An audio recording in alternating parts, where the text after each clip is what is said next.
C'est un plaisir de vous retrouver. Bienvenue à ce journal. Elle a eu une prestation de serment de 5 nouveaux membres de la Commission nationale indépendante des droits de l'homme et 16 membres de la Cour des comptes ce lundi. Vous suivrez dans ce journal le déroulement de ces activités. Et destruction d'un barrage d'irrigation construit sur la rivière Muzazi, entraînant la sécheresse des cultures. Certains des riziculteurs du quartier Kiangé de la zone Buterere en mairie de Bujumbura se lamentent. Après une courte pause, les détails.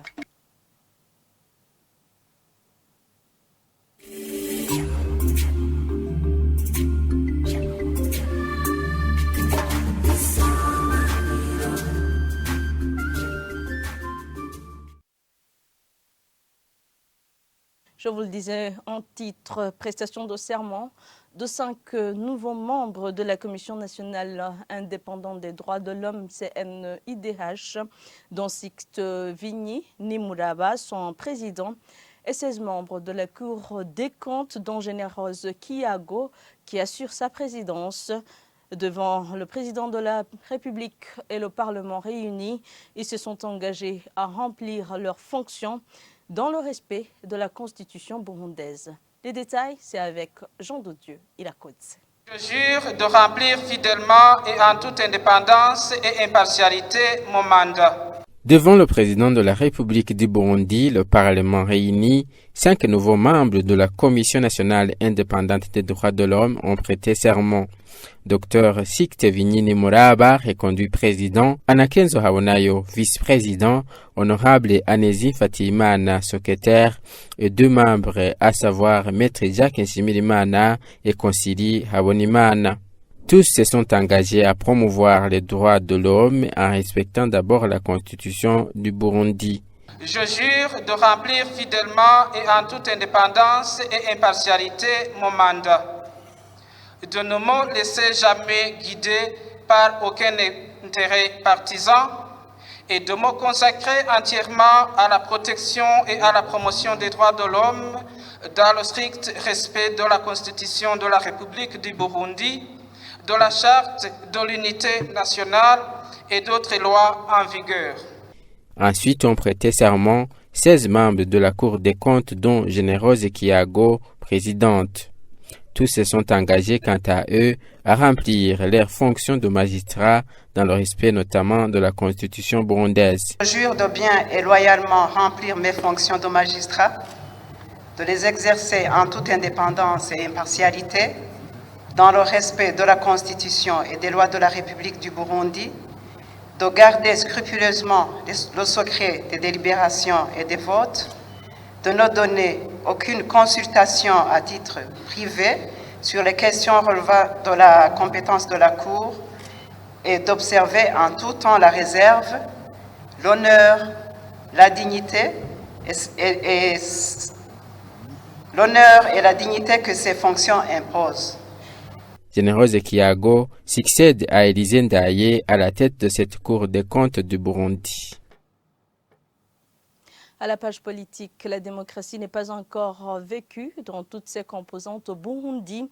C'est le point de vue de Kefa Niwiti, président du parti Codebu, jadis appelé Frodebu Nyakuri, Iragi Gandadaye, 30 ans après l'avènement du multipartisme et de la démocratie dans le pays. Le parti Frodebu a dédié les mois de juin et juillet à la démocratie. Kefa Niwiti estime que la culture démocratique n'est pas encore bien ancrée dans les esprits burundais. Suivez-le. On évolue beaucoup plus vers la démocratie procédurale et non pas vers l'activité démocratique. Il y a plusieurs piliers de la démocratie, certains qui sont là, y compris effectivement le multipartisme, mais il faut noter que d'abord les partis politiques n'ont pas les mêmes chances, les mêmes droits d'exercer des activités sur terrain. Et on observe maintenant une tendance, voire même une volonté vers un multipartisme de fait, ce qui montre que finalement on est dans une démocratie qui semble ratée. En tout cas, toutes les décisions qu'on observe dans les partis politiques ne se font pas sur des bases idéologiques souvent, mais sur des bases des intérêts des gens. Quoique des fois, il peut y avoir des désaccords sur le fond idéologique. Ce n'est pas aussi contraire à la démocratie, mais c'est une démocratie lacunaire. On n'a pas encore atteint la maturité politique ou démocratique évolue pour pouvoir avancer. Mais il faudra noter que dans pas mal de pays, même qui sont plus démocratiques que le Burundi, ce genre de situation existe, souvent sur des dissensions basées sur les divergences idéologiques, et ça c'est normal. Le défi majeur, c'est qu'il y a une carence d'une culture de démocratie. Nous avons des piliers de démocratie qui s'observent dans un processus de procédure démocratique, mais où la substance même, comment ces piliers fonctionnent, ne fonctionne pas bien. La production du coton n'a pas été bonne pour la saison plutôt 2022-2023. Ceci a été dit ce lundi dans une conférence de presse organisée par la direction générale de la compagnie de gérance du coton, Cogerco. Au cours de cette conférence de presse portant sur évaluation de l'état d'avancement de la redynamisation de la Cogerco, Gustave Majambele a expliqué que cette faible production du coton a été due aux inondations qui ont envahi les plantations de la plaine de Limbo. Le point avec Évariste Ndikobanya. Dans cette conférence de presse, le directeur général de la compagnie de gérance du coton Cogerco a indiqué que la stratégie de redynamisation du coton va bon train. Cela étant, le directeur général de la Cogerco souligne que la production n'a pas été bonne au cours de la saison culturelle 2022-2023 suite aux différentes causes. Mais cette superficie qui était prévue n'a pas été atteinte à cause des inondations surtout. Et aussi, il y a eu manque de fertilisants. C'est-à-dire que sur les 3500 hectares qui étaient prévus, nous avons pu avoir une superficie productive de 3100 hectares et la production attendue sur base du comptage capsulaire, nous avons vu que nous pourrons avoir 1500 tonnes de coton graines. La Cogerco s'attend à une bonne production pour la saison 2023-2024. Le directeur général Gustave Majambele dit que Cogerco s'attend à 3000 tonnes de coton et compte exploiter une étendue de 5500 hectares. Pour que cette compagnie de gérance de coton puisse arriver sur les perspectives de redynamiser cette culture, son directeur général signale que cette dernière est en train de demander les terres domaniales qui sont vacantes. C'est arrivé ici et là des terres domaniales qui sont là sans être exploitées ou d'autres terres qui sont là qui sont sous-exploitées alors que toutes ces terres pourraient contribuer à la vision du chef de l'État, que chaque bouche ait à manger et chaque poche ait de l'argent. Donc nous demandons à l'administration de toujours nous renseigner et de toujours faciliter l'accès à ces terres pour leur mise en valeur.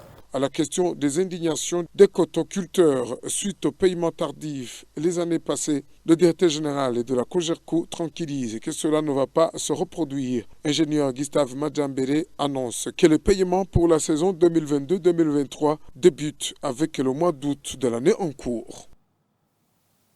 Certains riziculteurs se lamentent du manque d'eau pour irriguer leurs champs au quartier Kiangé de la zone Buterere en mairie de Bujumbura. Ils annoncent que certaines cultures sont déjà sèches. La raison est la destruction d'un barrage d'irrigation construit sur la rivière Munzazi. Ils demandent à la Société rizicole de développement SRDI de réhabiliter ce barrage. Le point avec Clovis Nyonhuru. Ce barrage servant à l'irrigation des rizières a été construit par une société régionale pour le développement de Limbo, SRDI, sur la rivière Muzazi. L'eau n'a jamais servi à l'irrigation pour cette période culturelle, comme l'indiquent les riziculteurs. Après la destruction de ce barrage, les riziculteurs ont essayé de construire un autre petit barrage, mais en vain. Ils indiquent que depuis le mois de mars, l'eau n'a jamais parvenu cette vallée. Les gens de riz sont secs. Nous n'avons pas de quoi nourrir nos enfants. Ils ne vont plus même à l'école à cause de la famine dont nous faisons face. Nous n'avons plus de source de revenus suite à ce manque d'eau pour irriguer les champs. Il demande la réhabilitation de ce barrage.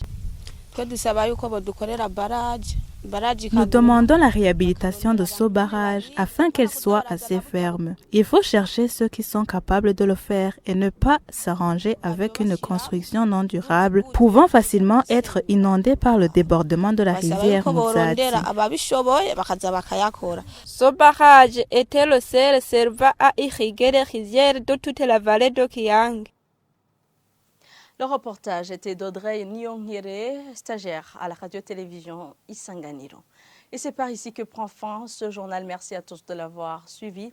Merci également à l'équipe de la rédaction et à l'équipe technique qui m'ont permis de le réaliser.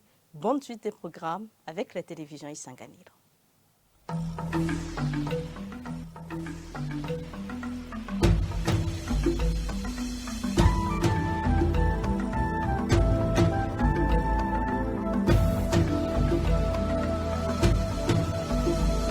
Isa